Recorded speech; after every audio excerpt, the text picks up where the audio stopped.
Online shopping is the easiest way to knock out all the holiday shopping without battling the crowds, but how do you know your information is safe online? I mean, that's the big question here. Corey Nachreiner with WatchGuard Technologies is here this morning with a few important tips. So good to have you here. Oh, it's always a pleasure, Liz. Well, online shopping is my absolute favorite, Yes. but how do we make sure we're safe? That's the big question. So it's simple awareness. I mean, don't not shop. I love Black Friday and Cyber Monday myself, but you just have to prepare for it. So the first step is kind of just armoring your computer. Prepare for it. Make sure your computer has that firewall and it's turned on.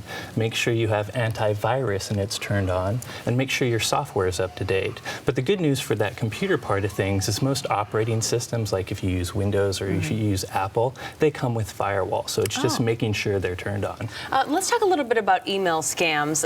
You get something in your email, it looks legit, it's not. This seems to be happening more and more nowadays. Yeah, and that's the biggest issue with in particular Cyber Monday. You're going to see like triple what we call phishing emails, and these are emails that are trying to pretend to be a good site. They might pretend to be, hey, I'm a great deal at this retailer you know, but they're really trying to trick you to go somewhere else where you'll give up your information, or maybe you'll even get malware on your computer. So just be aware that those emails are out there, and some basic tips are, you know, if you see a deal that's too good to be true, it may be too good to be true, unfortunately. But if there are good deals out there, maybe stick to the well-known sites that you know, whether that might be the Amazons or the Best Buys. Stick to those sites. And if you have to go to a site you've never heard about before, at least do a a BBB, a Better Business Bureau lookup of that site to see how their reviews are. All right, that's a good idea as well. Do a little research before you start putting in your credit card information. Can you talk about that little green lock that pops up when you're going to buy things online? And you nailed it. You just talked about putting in your credit card information, which obviously you do if you're shopping online. The first thing you need to do before, whether it's your credit card information or even your address or phone number, make sure you're on a secure website. And the best way is, seeing if you have that green lock, look for HTTP with an S at the end, and that will tell you you're at least an encrypted site and it's more safe to share private information. I didn't know that, and I have seen that HTTPS.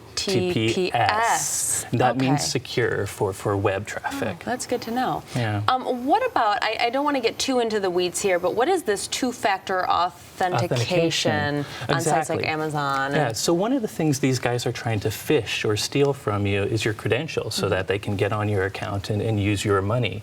And there's a lot of sites that if they do get your password, they offer something called multi-factor or two-factor authentication. So besides typing your password, that might be sending a text message to your mobile phone that you type a number to. That just makes your account more secure. It makes it harder, even if a bad guy does steal your password, they're not going to be able to log onto your account. So people like Amazon, your bank, many sites now offer this for free. Always take advantage of it if it's available. Okay, so let's talk about ways to pay. What are some of the best ways to pay online to avoid scammers, or if something does happen where you are in a scammy situation? So I always recommend digital wallets first, and I mean things like Apple Pay, PayPal, the Google Pay. And the reason is they're somewhat disconnected from your credit card. So even if you give it to a bad site, they don't have your entire credit card.